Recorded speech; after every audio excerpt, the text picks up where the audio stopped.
So, here we are at the one-year anniversary of the Mueller investigation, staffed with the singularly most biased special counsel attorneys in American history. And since then, we have witnessed events unfold, which are so unbelievable, so unimaginable, you'd have to be wearing a tinfoil hat or a card-carrying member of the conspiracy party to even believe it exists. We watched a president claim he'd been wiretapped. The Democrats chuckled. But he was right. He was right. Prosecutors and FBI agents working to change the course of political history.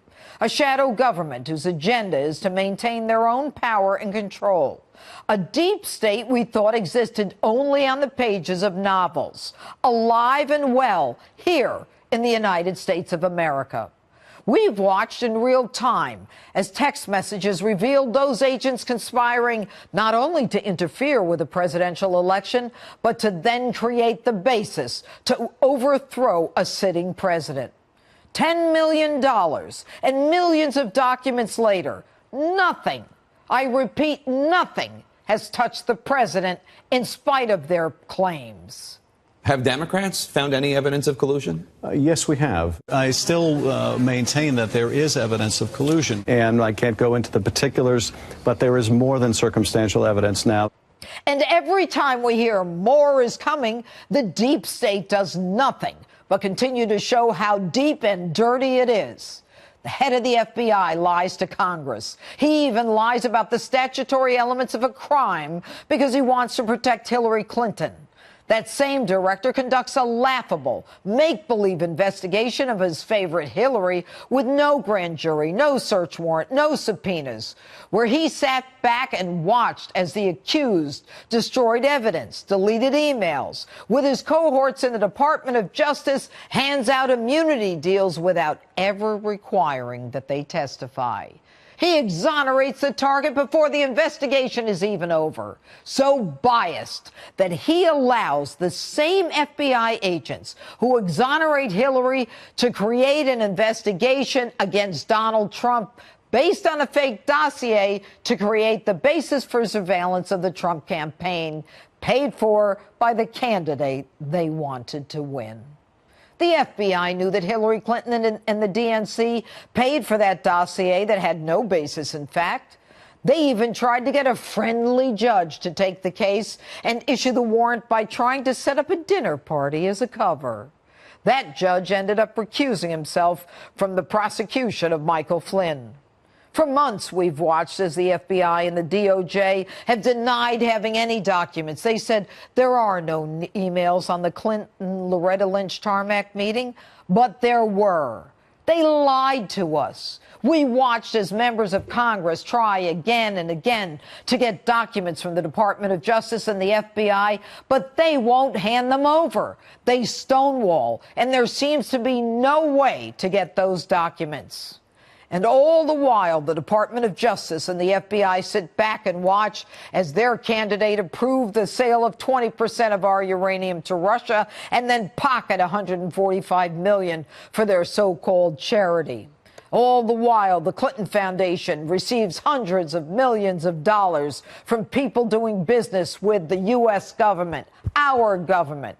And when Jeff Sessions decides to recuse himself, Rod Rosenstein, a man we have never even heard of, appoints his pal, Bob Mueller, to investigate our president. And this week, we find out the FBI ran a spy operation, actually placing an informant, a mole, in the Trump campaign before there were any legal grounds to do any such thing. It was a classic totalitarian third world tactic. This person has as much as been identified. He's engaged in skullduggery going back to Bush 41. My FBI sources tell me there would be no reason for him to even run into a Page or a Papadopoulos.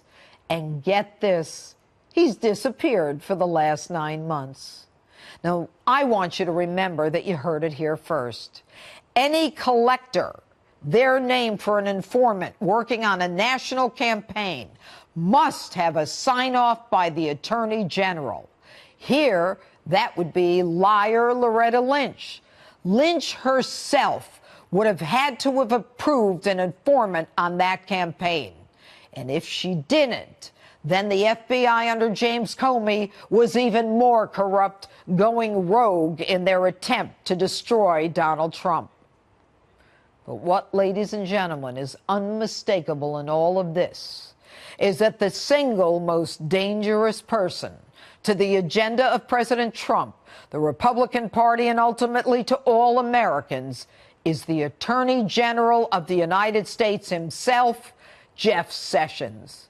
The man has done nothing to make anyone responsible for the blatant corruption, the unmistakable perjury, the in-your-face obstruction of our laws that we've seen play out every day. He has fought the release of telling documents that would put an end to this horrible period in America's political history. Documents that would make clear that the criminals in this attempt to overthrow an American president. He's even argued that he doesn't want to release records of Hillary because she's now a private citizen. This man has done nothing to create confidence that wrongdoers will be accountable, answerable. He has done nothing to create confidence on the part of the American people in our system of justice. And with all the power and might of the Department of Justice behind him, he continues to do nothing. He refuses to take them out in cuffs. The most powerful prosecutor in the world, the man who holds the scales of justice in his hands, hides behind the coattails of a Rod Rosenstein, a man we've never even heard of, who is in fact behind all of Jeff Sessions' decision, who is in fact running our Department of Justice. The man who has the honor to carry the prefix United States Attorney General before his name, Jeff Sessions, is indeed the most dangerous man in America. I'm suggesting that one administration shouldn't have spies on the other party's candidate for the highest office in the land, shouldn't dress up a disproven dossier paid for by the other party's campaign, or excuse me, by the Clinton campaign, and they shouldn't do that. That's what I'm suggesting, and it looks like all that happened. And what we're asking for is give us the information to show us. That's Congressman Jim Jordan demanding the answers that the American people deserve. A lot to cover tonight with my panel, so let's get right to it. Joining me now, former Trump deputy campaign manager David Bossie, former aide to Chuck Schumer, syndicated radio talk show host Chris Hahn. Good evening, gentlemen. Hello, Jeff. Good evening. Okay, let's start with you, Chris. I'm going to read something from the New York Times. A year and a half later, no public evidence has surfaced connecting Mr. Trump's advisor to the hacking or linking Mr. Trump himself to the Russian government's disruptive efforts. That's the New York Times. Yeah. You want to tell me what Robert Mueller is doing? You and I both know these things take time, especially when something's as complex as international espionage and cybercrime. So I think that we have a long way to go before we get to the end of the road. And I think the president would be well served by letting this investigator finish his investigation. The president hasn't done anything to stop him. Being. All right, David. He hasn't. Look, this is an investigation that's out of control. This is an investigation that Robert Mueller's been there for 1 year, but this investigation, Judge, has been going on almost 2 years. Right. This investigation began during the summer of 2016. No collusion, no evidence of any wrongdoing whatsoever with this president or his advisors. And no. This is ridiculous on its face. And you want to talk about that's a bridge too far, my friend. No, it is not. There has not been one scintilla of evidence. And hold on, I served as the chief investigator during the Clinton administration. I got how we went hard at them, and I understand the duties of congressional oversight. And that's what we were doing with that lasted 3 years over a real estate deal. It lasted a long time, but it was multiple investigations. It went from Whitewater to the Chinese investigation. So, Mr. Bossie, I think Flynn's plea. I think Manafort and Nothing Gates, to do with the president. Been a lot of evidence Nothing of to do with the wrongdoing. president. There's been wrongdoing about. You said people. You said is about. Hold on. Where is the connection to the president? Where's the connection between? Where's the connection between what Mike Flynn did, or Paul Manafort, or Rick Gates, or his son-in-law have anything to do with this president or the White House? If you ever start filibustering, Chris, let's hear it. So. You will know them by the company they keep. That was his campaign manager and his national security advisor. This was Hillary Clinton or Barack Obama's campaign manager or national security advisor. You would lose your mind.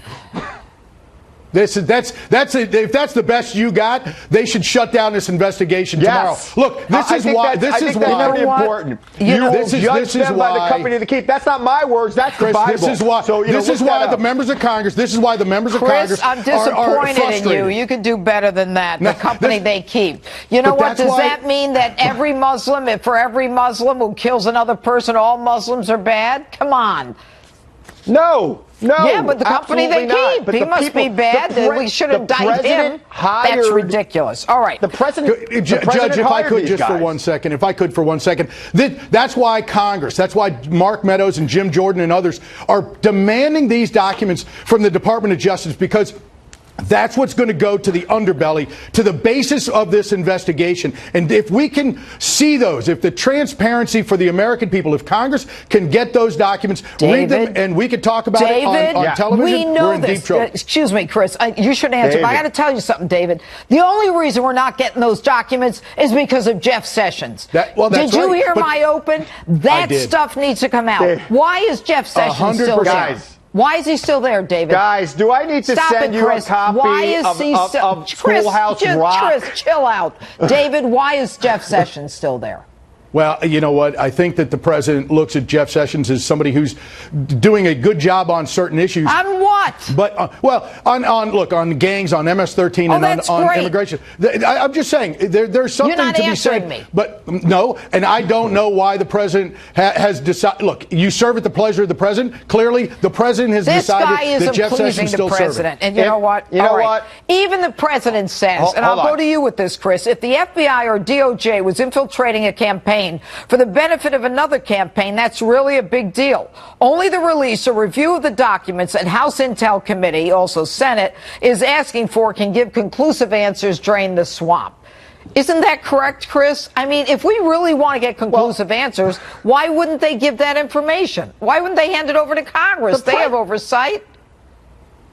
The president could declassify these documents right now. He could just do it right now if he wants to. That's right. And by the way, and the Congress, the way the Congress works, Mark Meadows doesn't just get to call on for these documents. The Congress votes. And if the Congress votes to release these documents, they can be released right now. They've just got to get the votes for it. Or the president can do it himself. No. He doesn't have the guts because he's probably seen the documents. That's wrong. You're fundamentally wrong. Congress can issue a subpoena for those documents. They can even hold people in contempt. It doesn't mean the Department of Justice needs to turn them over, and you know that. We had to file contempt charges against the Department of Justice. Janet Reno, documents released. The entire Congress can hold the Attorney General or Rod Rosenstein in contempt of Congress, and they still don't have to. They could go to court and adjudicate it there, and you know that. Congress can declassify anything it wants. It's a process. But you know what, Chris? You're still not answering the underlying question. Why don't they respond to the committee which has oversight and control over them?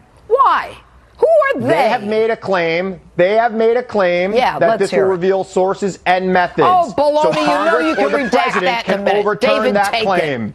Look. There are processes involved, and I take that very seriously. If there are sources and methods involved, you have to protect certain things, but I don't like that as an excuse. There are processes within Congress that they can read those documents. The DOJ doesn't want the members of Congress to be able to read those documents in camera, meaning in private or in public, and that's the process. That's where we are today. Judge. Go ahead, Chris. Judge, I know the president watches your show. Maybe he mutes it when I'm on, but he has the power to release these documents if he wants to, okay? Yeah. All right, I had a line. I'm going to let it pass. This week, Chris, Nancy Pelosi defends the violent MS-13 gang members, accusing the president of something that all the stations agree he never did or never intended to say. She says, we're all God's children. We have divinity in us. So when the president of the United States says about undocumented immigrants, these aren't people, these are animals, you have to wonder, does he not believe in a spark of divinity, the dignity and the worth of every person?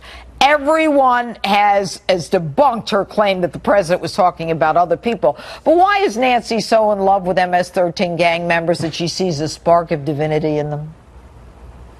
Come on, you're making the same jump she just made. You're doing an A to C jump here, Judge. No, you basically just took I her call words them animals. I call them worse than animals when I sentence them as a judge. She took the president out of context. Now you're taking her out of context. Okay, oh, no, I read a quote, Chris. No, she did not.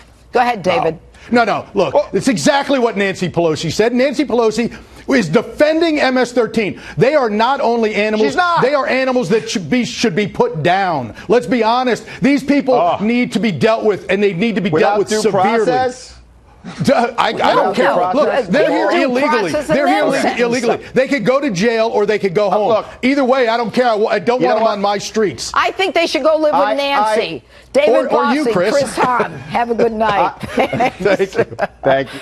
All right, and next, part 2 of my exclusive sit-down with Israeli Prime Minister Benjamin Netanyahu. What he told me he has in common with our president. Don't miss it. Welcome back. President Trump may be the most outspoken world leader when it comes to his frustration with the press, but he certainly isn't alone. Here's part 2 of my exclusive interview from Jerusalem with Israeli Prime Minister Benjamin Netanyahu as the new U.S. Embassy opened there this week.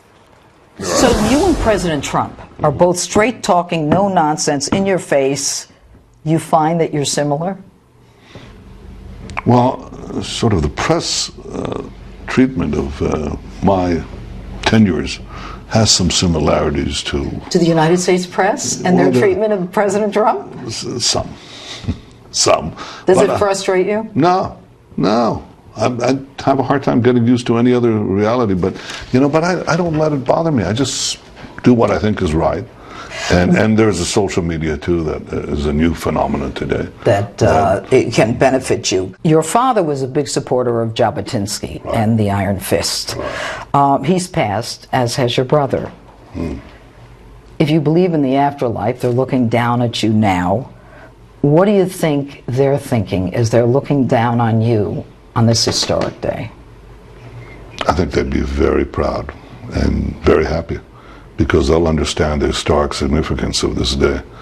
I mean, the greatest power on earth, our greatest ally, the United States of America, has touched on the core being of our people, which has been Jerusalem. Jerusalem has been the pulsating heart of the Jewish people for 3,000 years. And now comes an American president and fulfilled his promise to recognize Jerusalem as Israel's capital, which is common sense, but somebody had to say it, to break this charade of hypocrisy. He just punched right through it. And I think this is great. This is a significant historical point, as has been his decision to confront Iran, to pull out of that horribly flawed deal. I think these are two great things. Do you think that you will face consequences from the other, like Iran, the other Arab nations?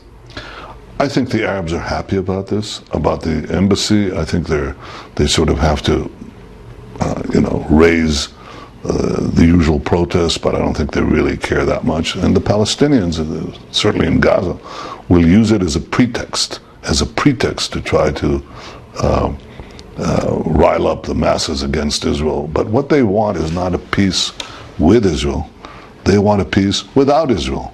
They don't want a Palestinian state next to Israel. They want a Palestinian state instead of Israel. That's why this conflict goes on, because they want to throw us into the sea.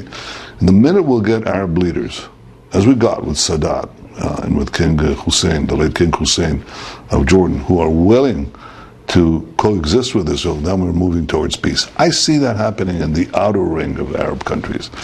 And I think that part of that is this coming together against Iran And President Trump is helping that a lot. But Iran now is aligning itself with Russia and has its proxy in Syria. Yeah, I think Iran wants to move its army to Syria now that the war against ISIS is winding down there. And we're absolutely, and they're saying openly that their goal is to bring these lethal weapons to close to Israel's border, 1,000 miles away from Iran, right next to a border with the aim of destroying us. Well, I've said no. You know, we'll confront you now before you build up your forces rather than later. What would you do? Any country would do. I mean, if somebody tried to move, I don't know, to move right next to the United States, horrendous missiles and other things, with the express purpose of annihilating the United States, you think you'd sit back? No. I'm not sure that Russia wants Iran to do that because... Really? Yeah, well, yes, because I think they're in competition now for the spoils, if you will. Yeah. So I'm not sure there's a necessary conflict. But Iran is at conflict with us. Iran is in conflict with the United States. Iran is in conflict with just about all the Arab states in the Middle East. And I think we should unite together under President Trump's leadership to kick Iran out of Syria and to constrain and stop Iran's aggression. If you want to advance peace, that's how you advance it, by confronting the enemies of peace. A strong Israel. Definitely. Is what gets the Arabs to the peace table. Yeah, I mean, what has happened with the Arab states is they've recognized that Israel is here to stay. You can't defeat it, and because you can't defeat it, you make peace with it. Thank you. It's called peace through strength. Peace through strength. I'm sure you've heard of that.